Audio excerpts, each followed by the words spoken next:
I'm here to talk about success, right? And the way we have set it up is that I'm going to talk about my first 3 rules right up here on stage, and then I'm going to sit down with Jürgen, and he's going to talk to me about the last 3 rules, because there's 6 rules basically that I always have laid out that are the rules of success. Now let me get right away to the first rule of success. The first rule of success is to have a vision. You see, if you don't have a vision of where you go, and if you don't have a goal where you go, you drift around and you never end up anywhere. It's like you can have the best ship in the world, you can have the best airplane in the world. If the pilot or the captain doesn't know where to go, it would just drift around. It would not end up anywhere, or most likely in the wrong place. So I was very fortunate that I stumbled on my vision. I mean, as you know, I was born in 1947 in Austria after the Second World War. And I didn't really like Austria when I grew up. I couldn't wait to get out of there. I couldn't see myself becoming a farmer or a worker in a factory or anything like that. Even though my parents wanted me to stay there and have a normal life. My father wanted me to become a police officer like he was. My mother wanted me just to stay there and marry a girl with the name of Heidi, hopefully, and have a bunch of kids and run around like the Van Trapp family in The Sound of Music. But that was their vision, not mine. My vision was totally different. I felt that I was born for something special, for something unique, for something big. So I was searching. Then one day I went to school. I remember I was 11 years old, and they showed a documentary about America. And there they showed in this documentary the huge skyscrapers, the high-rises, the huge bridges, the 6-lane freeways, the huge cars with the wings sticking out, and all of this stuff. And I said to myself, that's where I want to be. I don't want to be around here with these little farmhouses and these little buildings, and everything is old. I want to be in America. But now the question was just, how do you get to America? In those days, it was a very expensive trip. It's not like today. So again, I was very fortunate that one day after school, I walked by a store in Graz, which was called Brühl. And it was the only store that really sold kind of American stuff.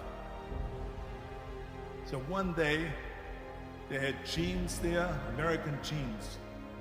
And then they had the bull walker. Then they had an expander, and some barbells and some dumbbells and an exercise bench in the window. So I went inside and I looked around and I looked at this stuff, and then I saw a magazine. I saw a bodybuilding magazine that had Reg Park on the cover. Reg Park was then a 3-time Mr. Universe.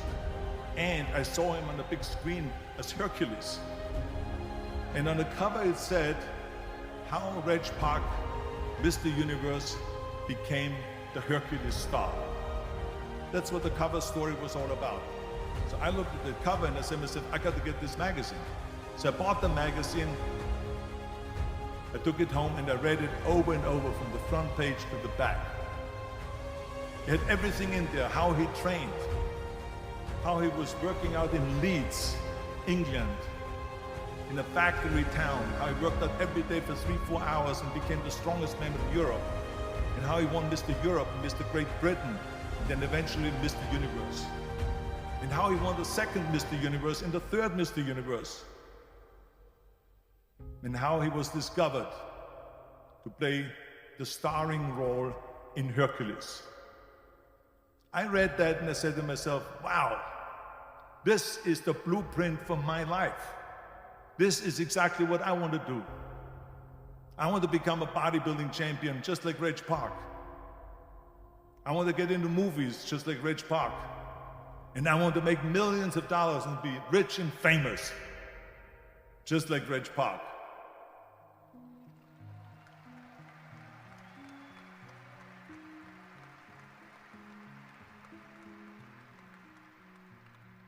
Do you know how great it felt that I knew where I was going? Imagine the majority of people don't know where they're going. I knew where I was going, that I'm going to become this bodybuilding champion just like him. So it was just a question of how do you do it? I was so relieved, because when you have a goal, when you have a vision, everything becomes easy. Because remember that in America, for instance, when you study, you will see the percentage of people that like their jobs.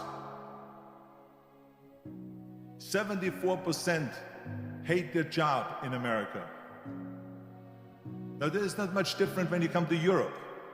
The majority of people don't like what they're doing, because they're really not doing it because they didn't have a goal and they followed this goal. They just aimlessly drift around, and then all of a sudden there's a job opening, so they get their job, because you have to work. But then when you work, it's a chore. It's work.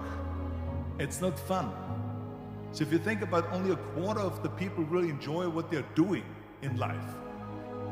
That is unbelievable if you think about it. So I felt so blessed that I knew what I was doing. It's like a medical student that studies and knows he wants to become a doctor. You know where to go. So I knew where to go.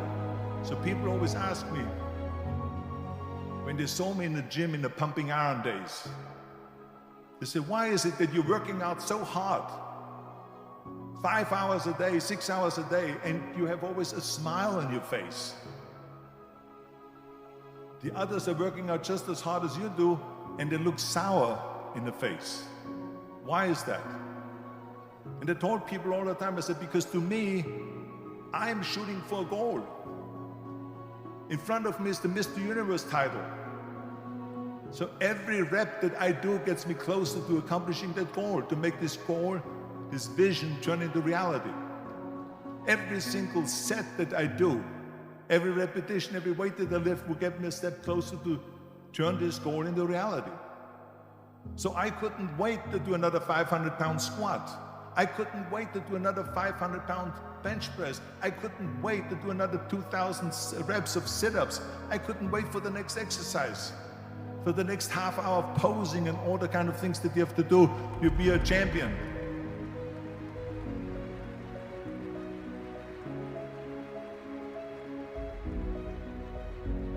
I felt so great knowing where I was going, and I tell you, it worked. I mean, think about it. And I was just not visualizing just my exercise, but I was really lifting the trophy over my head. That's what I was thinking about. And with the age of 20, I went to London and I won the Mr. Universe contest as the youngest Mr. Universe ever. And it was because I had a goal.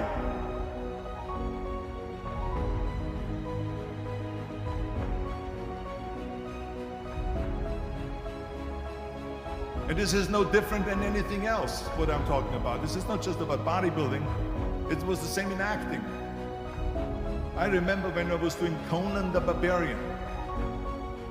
I was crawling on the rocks with a sword in my arm, crawling on all four. And of course, being that it's Conan, I didn't have clothes on or anything like that, right? So it was kind of, my knees were bare, my elbows were bare and everything else. And I'm crawling on the rocks. So after 10 takes, my elbows were bleeding and my knees were bleeding. And the director came to me and he said, Arnold, I'm so sorry that you have to go through this, but we need one more take. A close-up of you crawling with the sword towards the camera. Can you handle one more take? And I said to him, I don't know what you're talking about. He says, I'm totally fine. He says, but you're bleeding. I said, because I don't feel it, because I can visualize what the scene will look like in a film. And I'm so excited about this scene.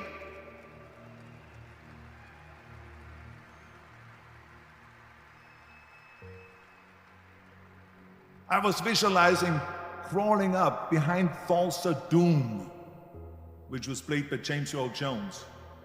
Crawling up behind Thulsa Doom with the sword slowly, and then rising up behind him and whack, cutting his head off. And the head spins in the air slowly with blood all over the place. and slowly falls down the steps and rolls down the steps. And his body slowly falls sideways. That was what I was visualizing, and that was very important because he, in the movie, killed my parents, killed Conan's parents. And that was revenge. And he always said that flesh is stronger than steel. And I wanted to prove to him that no, steel is stronger than flesh. And so I had this in my mind. And so this is why it didn't matter if I had to do another 50 takes or 100 takes, no matter how much I bleed on my elbows or my knees. I saw that vision of the perfect scene, and it was an important scene, and I would do it over and over again until we got it.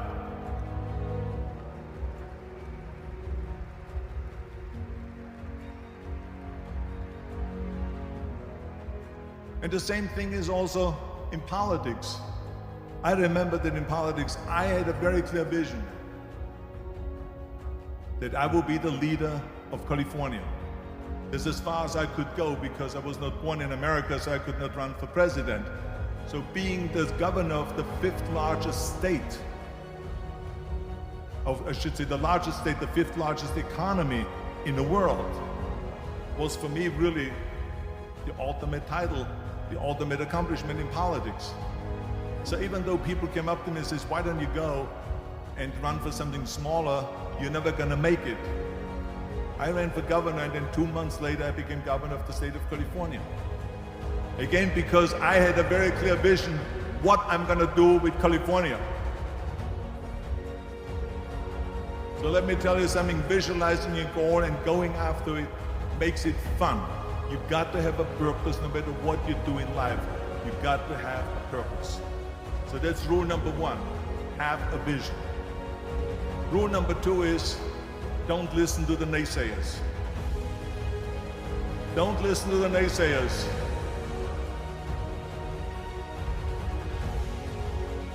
Everything I ever did, the thing that I heard out of people's mouth was, that's impossible.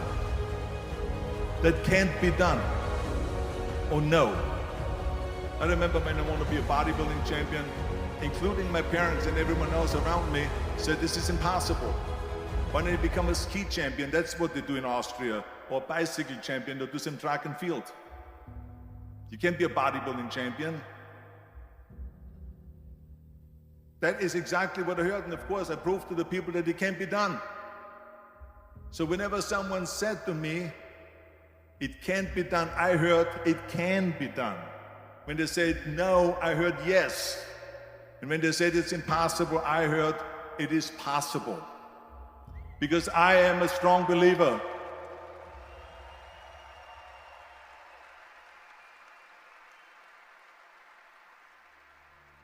I'm a strong believer of what Nelson Mandela said, that everything is always impossible until someone does it. Well, I'm going to be the one, I said to myself, I'm going to do it and I'm going to show it to them. Maybe it has never been done before. That's perfectly fine with me.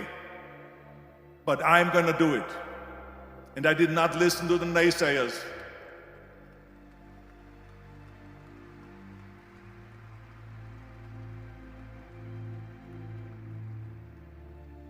The same was also when I went into, not just in bodybuilding, they said no.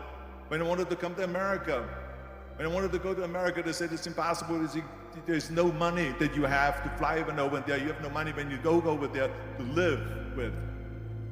And what do you think, they're gonna wait for you? There are plenty of big bodybuilders over there. It was all no, no, and it can't be done, it's impossible. And I remember then the same thing happened also when I went into the show business. Can you imagine, I was now a bodybuilder, I weighed 250 pounds, I was Mr. Olympia 6 times, I was Mr. Universe 5 times, and Mr. World and Mr. International. I won 13 World Bodybuilding Championships altogether, and now I said to the agent, the Hollywood agent, I want to get into movies. He said, that's funny, Arnold. I asked a studio executive, I say, I want to get into movies. I want to be a leading man. He started laughing. So they all say it's impossible. I said, why is it impossible? He says, because look at how big you are. You weigh 250 pounds. This is the kind of thing that I heard. Imagine You go from studio executive to studio executive, from agent to agent, from manager to manager, and they all said exactly the same thing. Now that's very encouraging, isn't it? But you know something? I didn't give a shit. I didn't.